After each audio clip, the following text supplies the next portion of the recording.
Shalom, Bapak Ibu, Saudara-saudari yang terkasih dalam Tuhan Yesus Kristus. Kita berjumpa di dalam pendalaman ajaran GKI Residen Sudirman.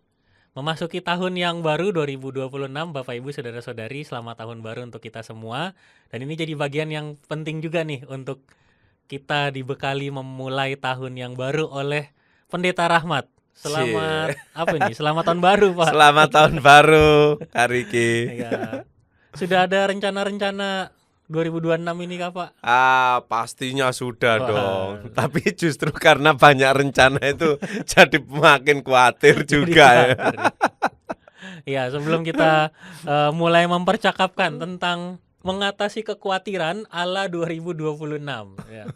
Kita bersatu dalam doa. Mari kita berdoa. Tuhan yang penuh kasih, kami mau bersyukur untuk tahun yang baru. Sekaligus juga kami mau belajar untuk setiap bagian yang Tuhan ajarkan pada kami, supaya kami juga bisa mengatasi kekhawatiran di tahun yang baru ini. Sertailah kami dalam setiap percakapan kami, sertailah kami yang mendengarkan, supaya kami juga semakin dibekali oleh setiap firman-Mu. Sertailah kami ya Tuhan, di dalam nama Tuhan Yesus kami berdoa. Amin. Amin. Oke, Pak Yuda, ini kan kita memang bicara tentang mengatasi kekhawatiran ya. Ala 2026. Jadi harus ada yang beda, Pak. Nggak boleh sama kayak tahun-tahun sebelumnya. Emang berangkatnya kan juga dari realita kayaknya 2025 yang kita lalui ini adalah tahun yang memang mengajarkan kita tentang banyak keterkejutan atas banyak hal yang baru gitu. Ya. Nah, itu kan sebetulnya itu yang bikin kita khawatir tuh, Pak ya. Kalau seingat saya, waktu kita masuk di 2025, bicara tentang kekhawatiran tuh sepertinya tuh terbaca ininya, petanya gitu. Di lokasi-lokasi mana kita akan khawatir gitu ya. Lalu kemudian ya pernah yang tahun sebelumnya kita lewati resesi dan sebagainya. Kayaknya tuh mulai terbaca gitu. Nah, begitu masuk 2025 dengan semua hal yang terjadi, situasi, kondisi, baik yang natural dan tidak natural, itu kemudian membuat kita semua sangat mungkin sekali jatuh ke dalam kekhawatiran. Nah, menurut Pak Yuda, 2026 nih, apakah memang akan makin banyak orang yang khawatir, Pak? Kayaknya begitu. Kayaknya. Nah, itu kenapa tuh, Pak? Kok kemungkinan kita bisa jadi orang yang khawatirnya tuh bisa lebih besar daripada sebelumnya? Iya. Karena yang pertama begini, ya sebenarnya manusiawi ya, penyebabnya itu manusiawi. Jadi kita itu kan apalagi makin kesini ya, kita diajarin untuk melakukan forecast di berbagai macam aspek, bukan hanya finansial saja kan.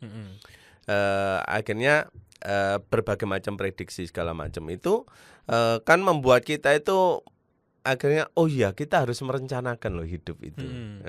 Kan makin kesini orang makin sadar tentang perencanaan hidup itu.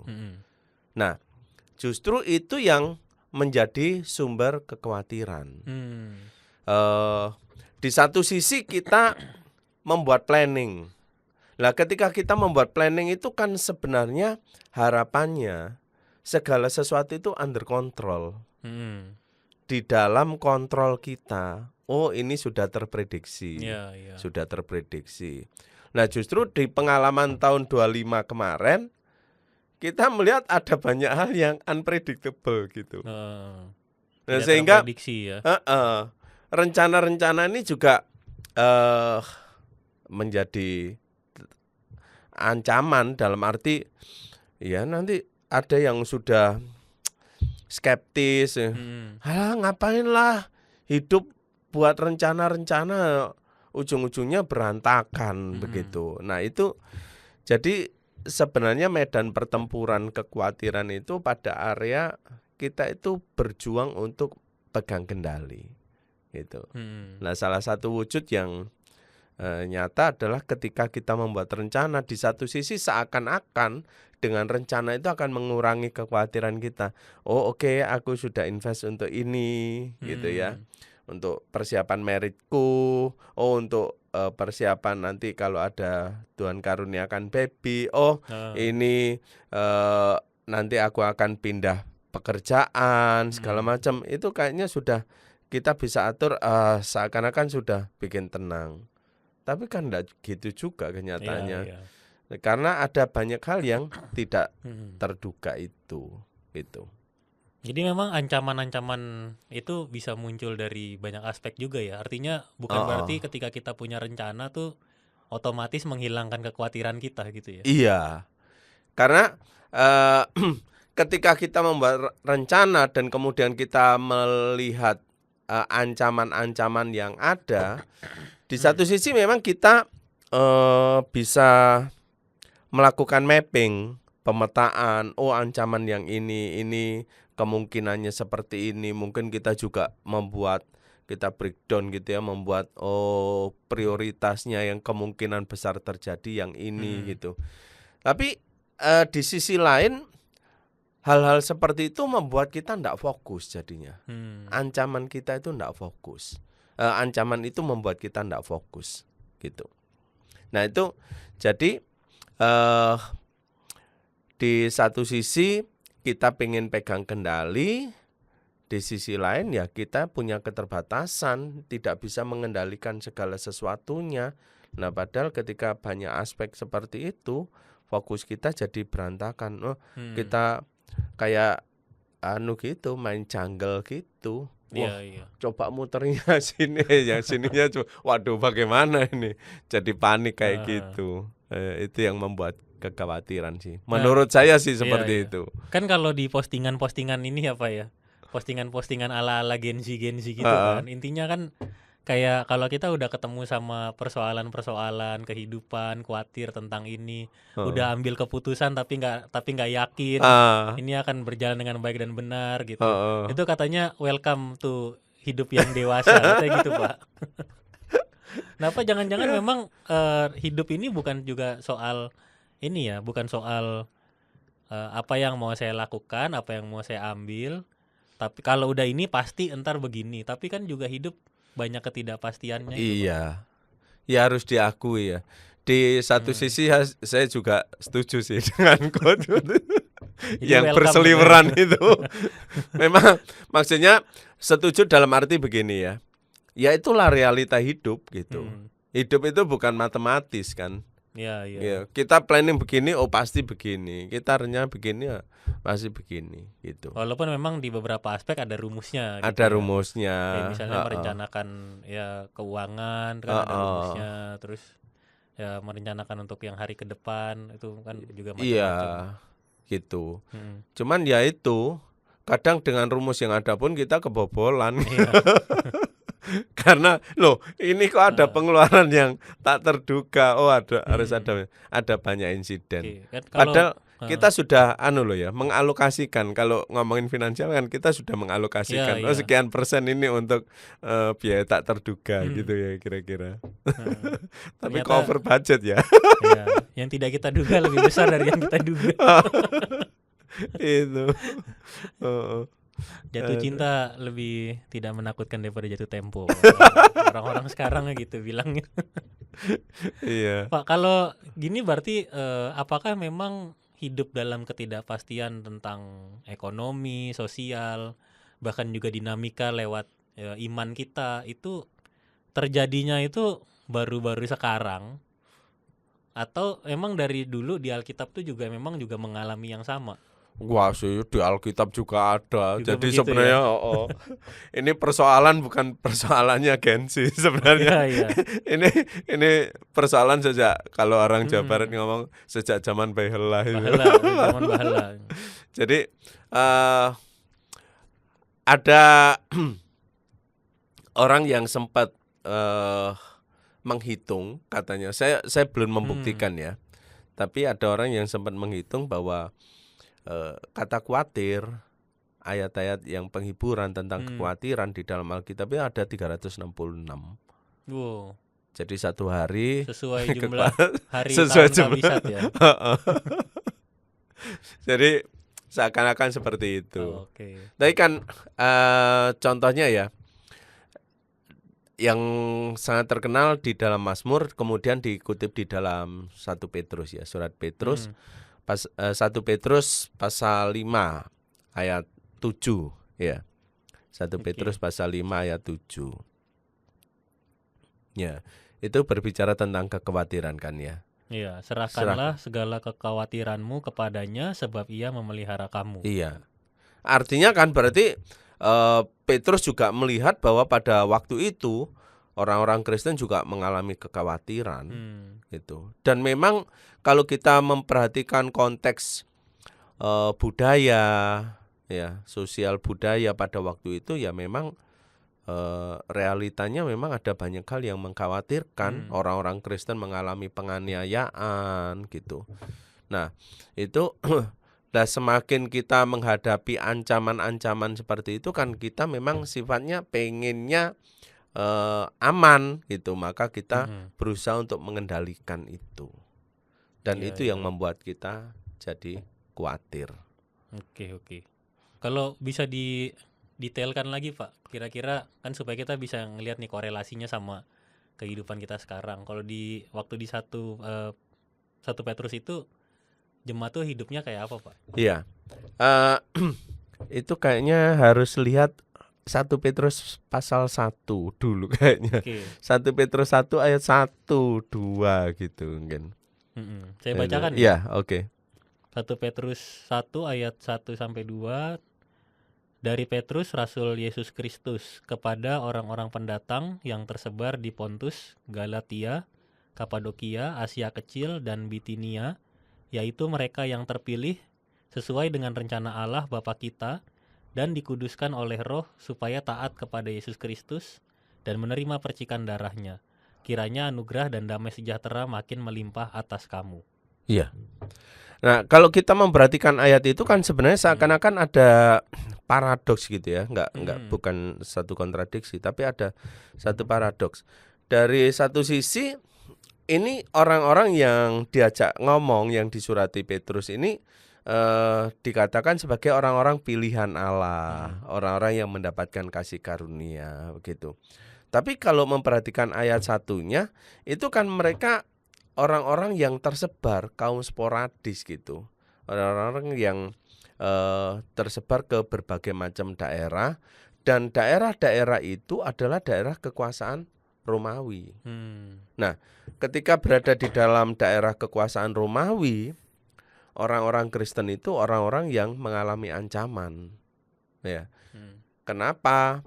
Sebab mereka ada pihak-pihak tertentu yang menggosok, ngomporin gitu, menggoreng isu bahwa karena orang Kristen punya raja tersendiri, yaitu Allah yang mereka sembah, maka orang Kristen tidak mau menyembah kepada kaisar. Nah, itu digoreng, dibumbuin segala macam sehingga membuat kaisar juga ada kaisar-kaisar yang nggak seneng. Akhirnya ketidaksukaan itu memicu tindakan-tindakan kebijakan politis yang memberikan tekanan terhadap orang Kristen.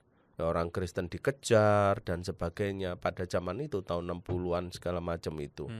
Nah, itu yang melatar belakangi.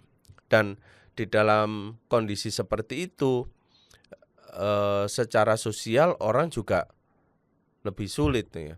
Orang mau belanja ke pasar misalnya mendapat sorotan, dan kemudian mungkin juga orang-orang yang pada dasarnya nggak seneng ditambahin dengan berbagai macam isu yang sudah digoreng itu makin nggak seneng, makin benci gitu. Akhirnya menghadapi diskriminasi, tindakan diskriminatif. Nah, dalam kondisi seperti itu sebagai manusia apa yang dilakukan orang Kristen? Ya sudah, mereka berusaha untuk tetap menata hidup.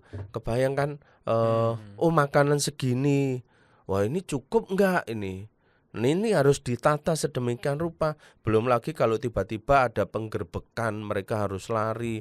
Waduh, stok makanan yang kemarin terpaksa tertinggal karena harus menyelamatkan diri. Jadi planning itu ya keinginan untuk mengontrol segala sesuatu itu tidak berjalan jadinya.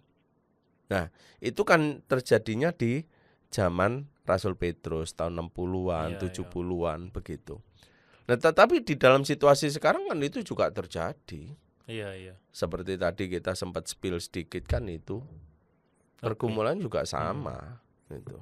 Kalau gitu ini Pak, sebenarnya kan kalau tadi Pak Yuda ceritakan tentang latar belakang seperti apa jemaat yang disurati oleh Petrus ini, itu kan salah satu bobot yang paling paling besarnya itu menurut saya di status sebagai orang Kristen. Status sebagai orang Kristen. Nah, jadi ya semua orang tertekan, semua orang mengalami situasi yang tidak mudah, tapi ketika berstatus sebagai orang Kristen, maka perlu ada sesuatu yang berbeda gitu, yang dipahami berdasarkan apa yang Tuhan Yesus Kristus sendiri ajarkan gitu. Nah, kalau gitu Pak, ini kan berarti sebenarnya juga bicara tentang kalau kita sebagai orang Kristen, memang kita juga tidak berarti kita jadi manusia yang kebal dengan kekhawatiran kan gitu Pak ya. Pasti tetap khawatir kan gitu kan. Nah, hanya ketika kita punya status sebagai seorang Kristen, apa yang membedakannya Pak? Yang membedakan pasti social pressure-nya kan lebih kuat tadi. Ini dari aspek kekhawatirannya ya, bukan solusinya kan ya. Masih di level kekhawatirannya. Social pressure-nya lebih gede begitu. Jadi social pressure yang lebih besar itu kemudian juga pada akhirnya akan berdampak pada spiritualitasnya. Jadi tadi kan saya ngomong 1 Petrus pasal 1 ayat 1 dan ayat 2 itu ada ketegangan. Kan orang jadinya gini nih, masa katanya aku umat pilihan, katanya Allah memberikan kasih karunia, kok hidupku nggak penuh damai sejahtera? Nah, iya itu Pak. Malah dikejar-kejar. Jadi ada ketegangan gitu. Nah, akhirnya orang yang tidak memahami hal itu, akhirnya aduh, kayaknya nggak benar ini. Realita itu yang benar. Berarti keimananku nggak benar. Gitu. Walaupun pada waktu itu kan filsafat Yunani sangat mempengaruhi pola pikir pada waktu itu kan. Ada filsafat Yunani yang mengajarkan ada dunia atas, dunia bawah, dunia ide. Dunia atas sih, dunia ide itu yang ideal gitu. Dunia bawah itu dunia yang justru tidak real begitu. Ini yang ide itu, dunia ide itu yang dunia yang sempurna gitu. Nah, akhirnya ada sekelompok orang yang akhirnya aku lebih percaya ini, lupakan saja dunia ide gitu, hidup di dalam pragmatis gitu. Tapi ada orang-orang juga yang malah memiliki sikap-sikap spiritual yang salah, meninggalkan dunia ini, hidup di dalam asketis, ya, nggak mau peduli dengan yang ada di dunia ini karena merasa kekhawatiran itu membuat aku tidak masuk di dalam dunia ide, dunia yang dunia ilahi itu kalau di dalam keimanan kita ya, dunia ilahi. Ya sudah, kemudian memiliki kehidupan yang terpisah dari dunia ini hanya karena kekhawatiran itu. Nah, Petrus tidak mengajarkan kita masuk ke dalam ekstrim seperti itu. Petrus mengajarkan kita, maksudnya Tuhan melalui Rasul Petrus mengajarkan pada kita, kita ya ada di dunia ini, begitu. Ya realita itu bagian dari iman kita. Dan di dalam realita itu iman kita terus bergumul dan bertumbuh, gitu. Jadi memang kekhawatiran itu bagian dari realita hidup yang orang Kristen pun pasti akan alami. Iya, dan memang harus dihadapi. Harus dihadapi, jangan dihindari gitu. Iya, hindari makin khawatir. tambah berat nih 2026 nih. Iya, ini prediksi-prediksi di semester kedua tahun kemarin kan juga, wah tahun 2006 kita akan menghadapi 2026, situasi yang lebih berat, lebih kacau gitu. Belum gitu. lagi akhir tahun kemarin ada berita-berita bencana alam yang menguak berbagai macam perilaku manusia. Banjir bukannya banjir bandang, banjir air, tapi banjir gelondongan kayu. Banjir gelondongan. Iya, begitulah. Itu kita bahas di bagian yang nanti, Pak. Oke. Kita simpen dulu tuh, Pak. Banyak pertanyaan Pak saya soal itu, Pak. Nih, kalau kita masuk di bagian yang berikutnya, Pak. Jadi supaya kita juga makin dibekali ya tentang ya bagaimana sebenarnya firman Tuhan mencegah kita dari kekhawatiran yang bisa jadi ini tambah besar, Pak, gitu. Iya. Jadi kalau saya melihatnya begini, kekhawatiran itu kan realita hidup ya, bagian dari realita hidup. Jadi nggak bisa dihindari, harus kita hadapi gitu. Nah, cara menghadapinya bagaimana ya, kita ingat pada 1 Petrus 5 ayat 7 tadi. Kalimatnya mengatakan serahkanlah itu. Nah, jadi ketika Tuhan mengatakan serahkanlah segala kekhawatiranmu, yang diserahkan itu bukan hanya persoalannya. Jadi bukan soal Tuhan, ini aku udah nggak ngerti lagi dah ini utangku bayarnya gimana, udah Tuhan yang nanggung lah. Oh iya, bukan gitu kali ya. Jadi menyerahkan kekhawatiran itu, kalau kita kembali ke bahasa aslinya itu mengandung pengertian begini. Menyerahkan itu berarti melemparkan. Kalau di dalam bahasa Inggris terjemahnya pakai istilah melemparkan ya, gitu.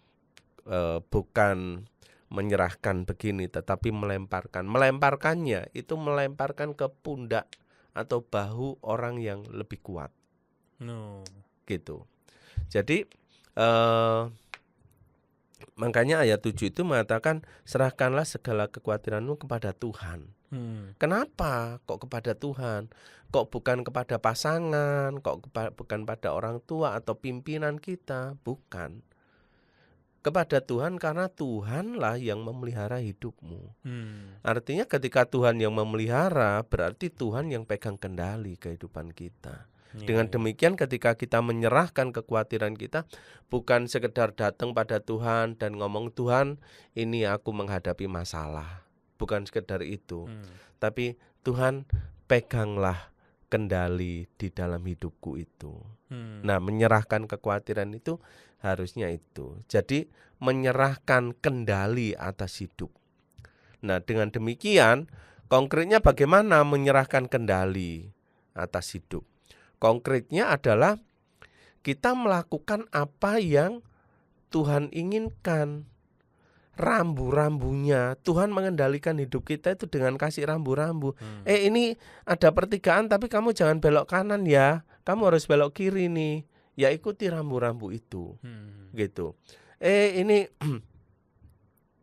ada orang yang marah-marah nggak jelas sama aku, ya. Kemudian kalau kita yang pegang kendali, orang kayak gini perlu dibasmi ini. Bukan hanya perlu dibina, dibina nggak bisa-bisa ya udah dibinasakan aja. Gitu. Nah, bukan seperti itu. Tuhan menghendaki apa? Udahlah. Tuhan ngomong jawaban yang lemah lembut meredakan amarah. Gitu. Ya walaupun ada orang-orang yang makin dijawab makin, padahal jawabannya lemah lembut, tambah marah karena merasa diserang. Berarti kamu tidak berada pada posisiku gitu. Tapi Tuhan ngomong jawaban yang lemah lembut meredakan amarah. Gitu. Nah, itu kan rambu-rambu. Bagaimana Tuhan menghendaki cara kita menjalani hidup. Ya mungkin ketika orang marah ya jawabannya, siap salah bos. Siap salah. Jadi dengan jawaban seperti itu orang baru lebih tenang lah, di dalam ketenangannya ya lebih bisa mikir gitu. Lebih bisa introspeksi. Nah, kira-kira gambarannya kurang lebihnya kayak gitu. Jadi menyerahkan kita di dalam kendali Allah berarti ya hidup di dalam ketaatan. Gitu. Jadi sekalipun kalau kita balik ke yang paling pertama tadi Pak ya, sekalipun kan tadi kan kita bicara soal kenapa muncul khawatir karena kita pengen mengendalikan semuanya. Nah sekalipun memang sebetulnya dalam kehidupan ini kita juga diberi kesempatan untuk bisa take control gitu ya. Jadi kan misalnya contoh paling sederhana, kalau doa syafaat mau didoakan apa, itu kan juga isinya kan tentang sesuatu yang pengennya ada dalam kendali kita. Iya. Saya pengen sehat, saya pengen keluarga saya penuh dengan cintanya Tuhan. Saya pengen pekerjaan baik-baik saja gitu. Nah, dengan melihat bahwa serahkanlah itu berarti melemparkan ke bahu yang lebih kuat. Itu berarti menyadarkan kita kalau sebenarnya kendali yang paling utamanya bukan pada kita gitu. Nah kalau gitu kan ada orang bertanya, kalau gitu ngapain aku buat rencana? Udah serahin aja sama Tuhan semuanya. Nah, itu gimana Pak? Aduh. Ya, membuat rencana tetap harus, kalau saya ya, membuat rencana tetap itu harus dilihat sebagai bagian dari tanggung jawab kita, gitu. Tapi tanggung jawab kita itu bukan hanya membuat rencana, tanggung jawab kita itu menyerahkan rencana itu pada Tuhan, gitu. Ada banyak ayat yang mendukung hal itu, termasuk Yesaya 55 ya. Rancanganku bukan rancanganmu, Tuhan berfirman begitu. Ya kita menyadari itu. Sehingga kembali kalau dalam doa syafaat saya sering kali termasuk mendoakan orang sakit begitu ya. Mendoakan orang-orang yang mengalami pergumulan. Tuhan, secara manusia kami sangat menginginkan ini. Gitu. Secara manusia kami sangat menginginkan ada progress income di dalam kehidupan kami. Tapi kami menyadari bahwa Tuhan punya rencana itu selalu indah buat kami. Nah, saya jadi ingat ini Kak. Ini ada satu lagu yang baru saya tahu. Ini saya nggak di-endorse ya. Oke. Tapi saya suka lagu ini. Judulnya WGTB. Apa itu? Walau gunung tak berpindah. Itu saya suka lagu itu karena itu iman yang saya hayati. Iman kita itu seperti itu harusnya. Jadi kalau ayat yang sering kali kita ingat itu kan, jika imanmu sebesar biji sesawi saja, maka kamu akan mampu memindahkan gunung ini. Akhirnya orang, Tuhan aku percaya gitu ya. Nah, tapi lagu WGTB ini mengajarkan walau gunung tak berpindah, aku tetap percaya gitu. Nah itu mengingatkan saya pada kisah di dalam kitab Daniel. Itu menurut saya kemungkinan dugaan saya itu penulis lagunya itu terinspirasi dari Daniel pasal 3 itu ayat 18 ya.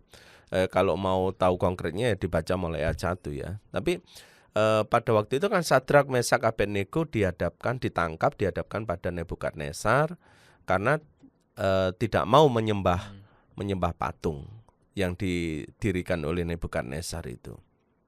Kalau nggak mau nyembah malah dihukum masuk dapur perapian gitu. Nah, Sadrak, Mesak, Abednego ngomong, aku tahu Tuanku, kalau aku sampai masuk ke dapur perapian, Tuhan yang kami sembah itu sanggup untuk melepaskan kami. Tapi seandainya Tuhan, ya kalau saya terjemahkan gini, seandainya Tuhan yang sanggup melepaskan kami itu ternyata tidak melepaskan kami, Tuanku Raja harap tahu ya, kami tetap tidak menyembah patung itu. Kami tetap menyembah Tuhan kami yang sebenarnya mampu melepaskan kami, tapi ternyata tidak melepaskan kami. Nah itu sungguh-sungguh satu penyerahan pada kedaulatan Tuhan itu. Nah saya pikir melepaskan diri dari kekhawatiran, termasuk ketika kita membuat rencana-rencana yang justru bisa membuat kita khawatir itu, kita harus closing dengan sebuah penyerahan seperti itu.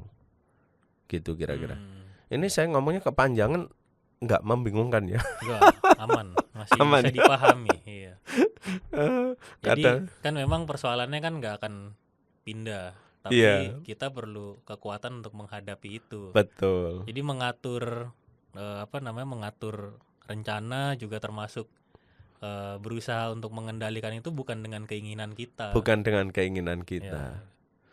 Kita yakinlah, karena ada banyak hal yang unpredictable tadi, maka kita yakin udahlah, ada area-area yang memang tidak bisa di dalam kendali kita.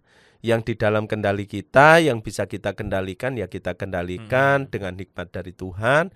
Yang di luar kendali kita percaya kuasa Tuhan akan bekerja di sana gitu. Oke, dan itu akan mengatasi kekhawatiran kita ya. Mengatasi kekhawatiran kita walaupun tidak gampang. Iya, walaupun nggak gampang. Kita kerja dengan jujur, ujung-ujungnya bosnya justru nggak suka dengan orang jujur karena nggak bisa diajak kong kali kong. Iya. Lalu dipecat gara-gara kejujuran itu.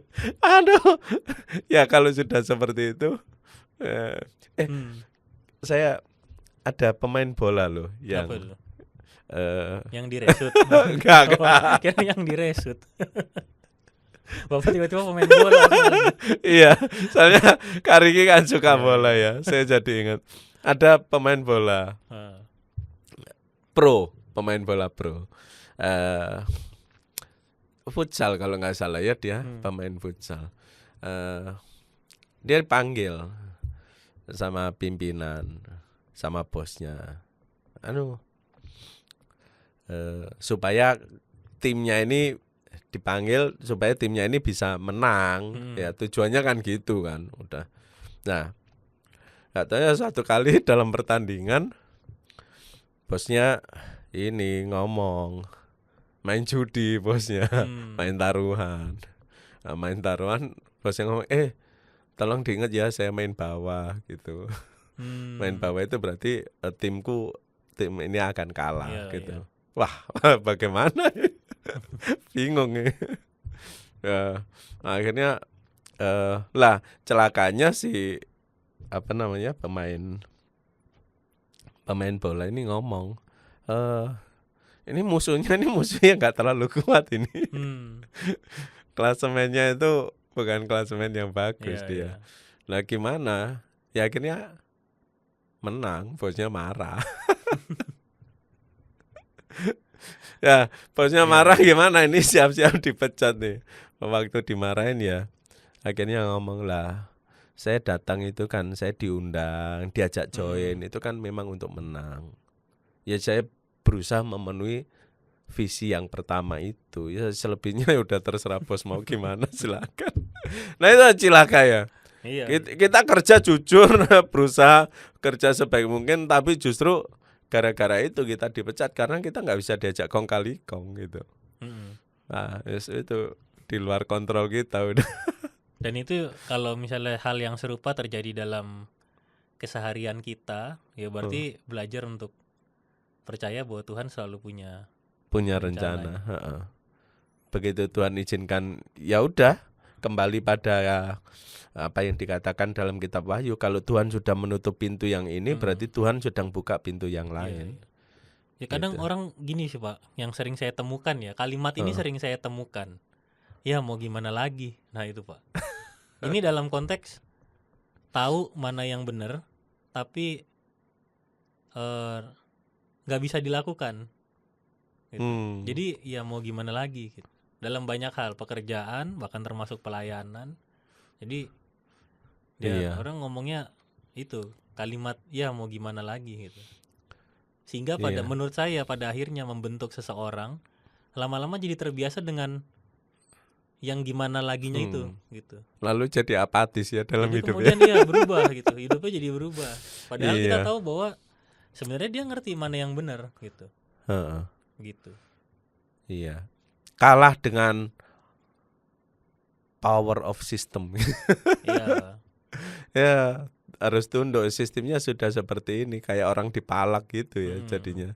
Memang susah sih Kak, berada dalam situasi seperti itu bukan situasi yang gampang. Nah, kalau saya ditanya kayak gitu, lalu gimana jawabannya? Ya udahlah, yang penting aku bisa mempertanggungjawabkan hidupku di hadapan Tuhan yang Maha Tahu dan Maha Kudus. Itu. Manusia bisa menghakimi aku dan sebagainya, tapi Tuhan tahu.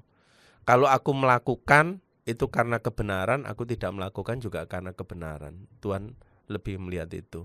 Dan menurut saya, ketika Tuhan izinkan kita berada dalam situasi seperti itu ya, satu, Tuhan itu menghargai proses di mana kita semakin bertumbuh, semakin serupa dengan Kristus, itu satu. Yang kedua, segala situasi yang tidak mengenakan itu bisa Tuhan pakai untuk membentuk kita memang. Membentuk karakter kita, sehingga kita menjadi pribadi yang semakin serupa dengan Kristus sebagai goal kehidupan kita. Iya. Oke. Iya.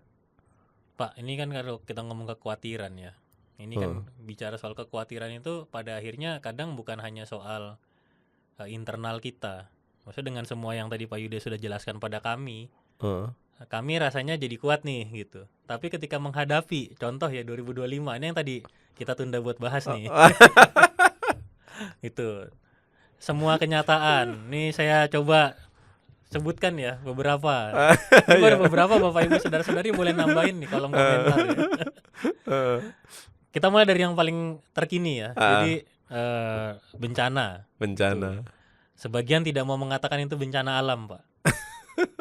bukan karena alam ya. Menurutnya begitu.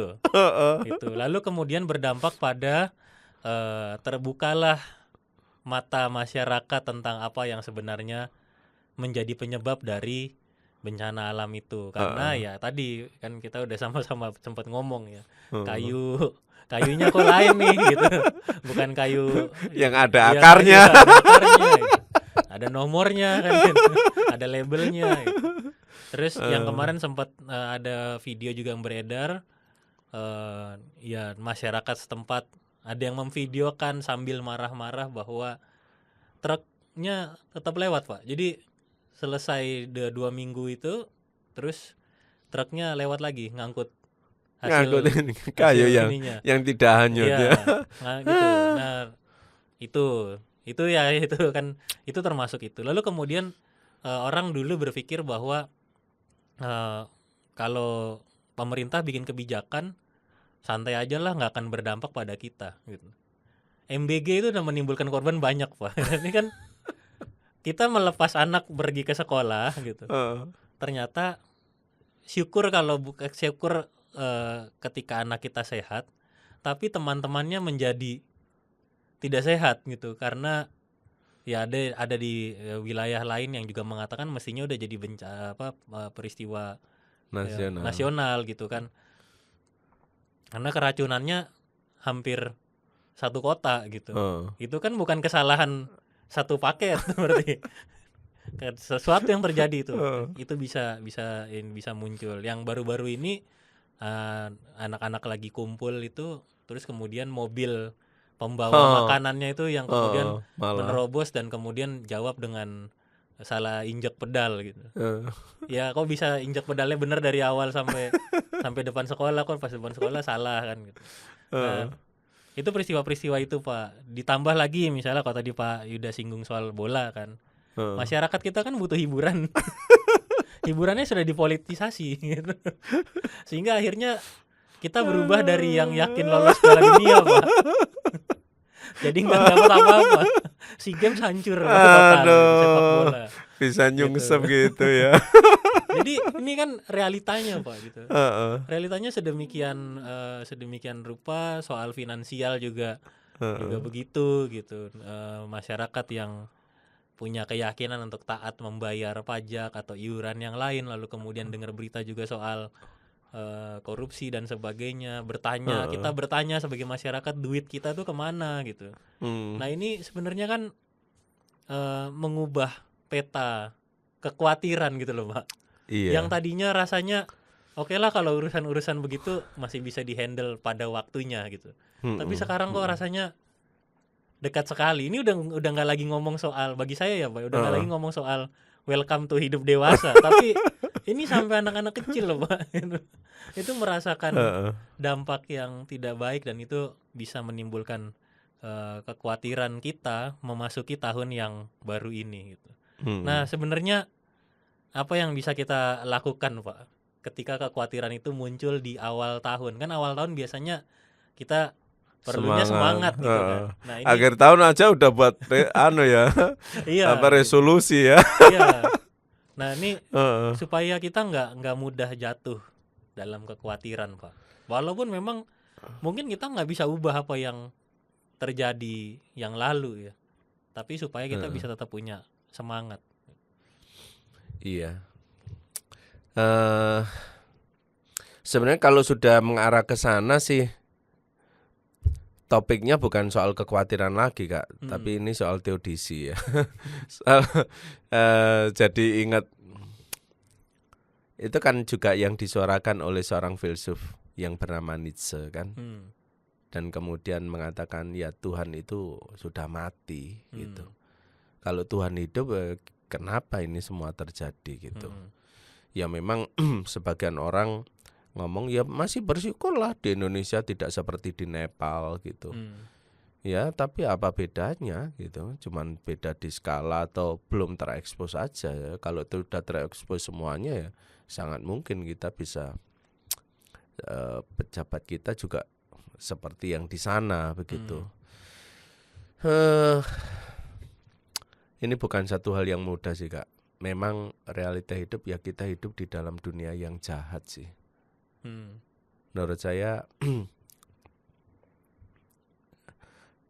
data-data yang ada itu menunjukkan kita hidup di dunia yang jahat. Kenapa saya ngomong jahat? Karena begini, orang yang melakukan kesalahan pun tidak menyadari bahwa dia melakukan kesalahan. Bukan tidak menyadari sih. Yang bikin nyesek itu kan ya dia tidak mau tahu bahwa itu aku melakukan kesalahan gitu. Orang berbohong di depan publik seenaknya sendiri. Ya. Tapi ketika dikonfrontasi bahwa itu kebohongan, ya dia sudah terbongkar bahwa itu kebohongan, ya dia tetap aja nggak merasa apa-apa. Makanya truknya balik lagi kan. Ya karena dia ya udah sok nggak punya telinga aja udah terbongkar. Nih, ada penyesalan enggak? Yang dipikirin, lu aku udah terlanjur invest kok gitu. Ya, udah terlanjur invest ya mungkin saya enggak tahu apakah investnya itu sekedar invest untuk buka lahan, ataukah ada invest yang sebenarnya membuat para pejabat jadi koruptor juga begitu. Jadi apakah Allah masih ada? Mungkin serangannya jadi ke situ sih. Apakah Allah masih ada? Kalau Allah masih ada, kenapa ya dunia menjadi seperti ini gitu. Ya, itu yang menjadi kalau secara spiritual akhirnya menjadi tantangan bagi kita. Kalau kembali ke 1 Petrus tadi pasal 5 ayat 8-nya mengatakan ya, berjaga-jagalah, musuhmu si iblis itu berjalan keliling sama seperti singa yang mengaum-aum dan mencari orang yang dapat ditelannya. Iya, jadi pertempuran akhirnya adalah atau peperangannya itu adalah bagaimana kita di dalam segala situasi itu tetap makin dekat atau memang makin menjauh, diterkam oleh singa itu begitu. Jadi persoalannya bukan lagi soal apakah kita khawatir atau tidak. Jadi isu utamanya tetap aku tetap di dalam segala situasi itu tetap dekat sama Tuhan enggak. Makanya tadi yang saya kutip lagu WGTB itu ataupun kitab Daniel itu, Sadrak, Mesak, dan Abednego berkata, sekalipun Allah tidak menolong aku, Atau di dalam bahasa lain mungkin bisa diterjemahkan, sekalipun Allah membisu, sekalipun Allah hanya tetap berdiam diri, tidak menolong aku, ya aku tetap percaya. Nah itu yang iman yang murni. Itu juga pesan yang sama itu juga ada di dalam kitab Mazmur sebenarnya. Mazmur mengatakan, walaupun sekalipun tubuhku dan dagingku habis lenyap, ya aku tetap percaya pada Allah. Gitu. Nah itu tantangannya memang di situ. Saya menyadari ada banyak orang karena pergumulan hidup kemudian ya pergi meninggalkan Tuhan begitu. Ya kenyataan itu memang ada. Tapi ya itu memang pilihan kita gitu. Jadi beriman yang mantap gitu ya Pak ya. Berimannya akhirnya diterjemahkannya begini.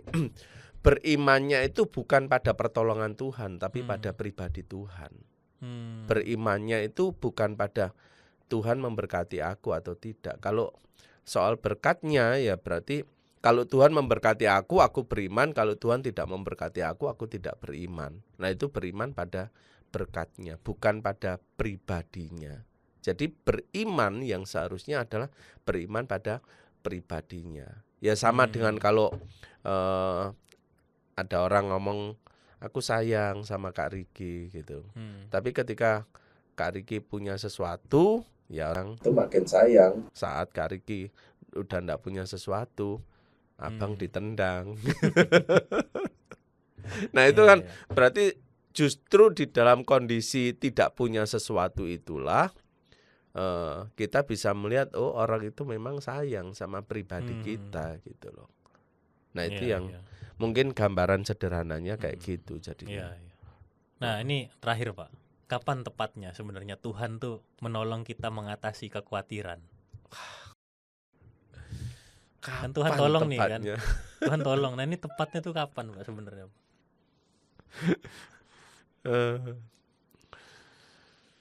Kalau di dalam doa ya, kalau di dalam doa itu saya biasanya menerjemahkan pertanyaan ini dengan jawaban atas pertanyaan ini dengan mengatakan,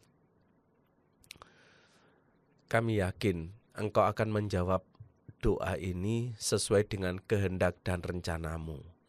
Gitu. Nah, kenapa begitu? Karena begini Kak, kalau ditanya kapan tepatnya Tuhan menolong kita, masalahnya adalah justru sampai akhir pergumulan itu pun ternyata jawaban Tuhan adalah aku tidak menolong kamu. Itu silakan. Jadi kalau ditanya kapan tepatnya Tuhan menolong kita, jawaban formalnya adalah ya Tuhan akan menolong kita sesuai dengan kehendak dan rencananya, sesuai dengan waktu Tuhan gitu. Lagunya kan juga waktu Tuhan, waktu yang terbaik. Tapi masalahnya waktu Tuhan yang terbaik itu seringkali justru dalam bentuk ya Tuhan tidak menolong kita memang. Dan itu kan di dalam realita hidup banyak sekali terjadi. Kenapa ada begitu banyak ribuan bahkan jutaan martir? Ya Tuhan nggak melepaskan mereka. Ada banyak martir yang diselamatkan oleh Tuhan, tidak jadi mati, dan itu menjadi mujizat, menjadi kesaksian. Tapi ada banyak jutaan juga martir yang tidak diselamatkan oleh Tuhan. Ya dibiarkan seakan-akan kalah dengan kejahatan itu. Gitu. Nah itu gimana saya menjawabnya? Atau mungkin juga ini Pak, maksudnya kan kadang kalau kita nanya kapan Tuhan tolong kita gitu, kita tuh sudah punya pandangan kalau Tuhan tolong tuh caranya harusnya gini. Padahal Tuhan itu tolong bukan dengan cara yang kita bayangkan. Iya itu. Gitu. Dengan cara kita membatasi Tuhan dengan cara dan waktu, time frame kita, gitu. Iya. Itu yang sebenarnya menjadi tantangan iman kita juga. Kalau di dalam bahasa pembahasan kita, jadinya waktu kita mengatakan I surrender all gitu ya, kita sebenarnya juga harusnya menyerahkan waktu waktunya dan caranya, termasuk bentuk jawaban Tuhan itu seperti apa. Jadi kita siap ketika Tuhan memberikan jawaban atas doa kita. Jawabannya adalah aku tidak menolong kamu. Yaitu aku tetap percaya pada Tuhan. Gitu. Ujung-ujungnya kembali lagi ke situ jadinya. Jadi mungkin pertanyaan itu terjawabnya dengan pertanyaan lagi, Pak. Dikonfirmasi dengan pertanyaan, apakah kamu sudah menyerahkan waktu dan cara kepada Tuhan, biar Tuhan yang lakukan semuanya. Gitu ya, Pak. Itu smart itu. Oke, itu pertanyaan paling sering soalnya, Pak. Frequently asked question. Kalau orang lagi punya masalah itu kapan gitu sebenarnya ya? Masuk di dalam fuck gitu ya. Ini ya frequently asked question. Pertanyaan paling sering muncul. Nah, Pak, ini adakah ya kalimat untuk menguatkan kita mengatasi kekhawatiran di tahun 2026 ini, Pak? Untuk kita semua yang menyaksikan episode ini sebagai kalimat penutup. Iya. Mungkin saya closing statement-nya jadi saya mengutip dari lagu dan ayat tadi aja. Walau gunung tidak berpindah, walau Tuhan tidak menolong, tetap percayalah bahwa Tuhan sedang melakukan yang terbaik untuk kita. Tindakan Tuhan menolong kita bukan dengan memberkati kita. Tindakan terbaiknya adalah ketika Tuhan membentuk kita semakin serupa dengan Kristus. Amin. Itu kira-kira. Terima kasih Pak Pendeta Rahmat Zakaria Mustika sudah menolong kita untuk memasuki 2026. Episode di pendalaman ajaran di bulan Januari ini memang membekali kita untuk kita bisa siap menghadapi tantangan-tantangan yang ada di tahun ini gitu ya. Nanti jadi silahkan untuk bisa terus menyaksikan episode-episode lain dari pendalaman ajaran GKI Residen Sudirman. Untuk itu kami minta kesediaan Pak Yuda untuk bisa memimpin kita dalam doa. Oke, mari kita berdoa ya. Bapa Surgawi, kami tidak tahu hari esok. Tapi satu hal yang kami tahu, Engkau yang pegang kendali. Itu sebabnya tolong kami supaya tidak coba-coba untuk memegang kendali. Perencanaan-perencanaan kami kiranya bukan membuat kami merasa bisa pegang kendali, tapi kami boleh merencanakan segala sesuatu lalu menyerahkan perencanaan itu ke dalam tangan-Mu sebagai wujud keyakinan kami bahwa Engkau yang pegang kendali hari esok kami. Dan biarlah dengan demikian kami menyerahkan kekhawatiran kami kepada Engkau Allah yang memelihara hidup kami, dan pada akhirnya kami fokus untuk melakukan apa yang harus kami lakukan, melakukan apa yang bisa kami lakukan. Kiranya kasih karunia dan damai sejahtera-Mu senantiasa menaungi kami dalam menjalani tahun 2026 ini. Dalam nama Tuhan Yesus kami berdoa dan berserah. Amin. Amin. Terima kasih Bapak Ibu Saudara-saudari sudah menyaksikan. Kita ketemu di episode selanjutnya. Tuhan memberkati kita semua. Tuhan berkati.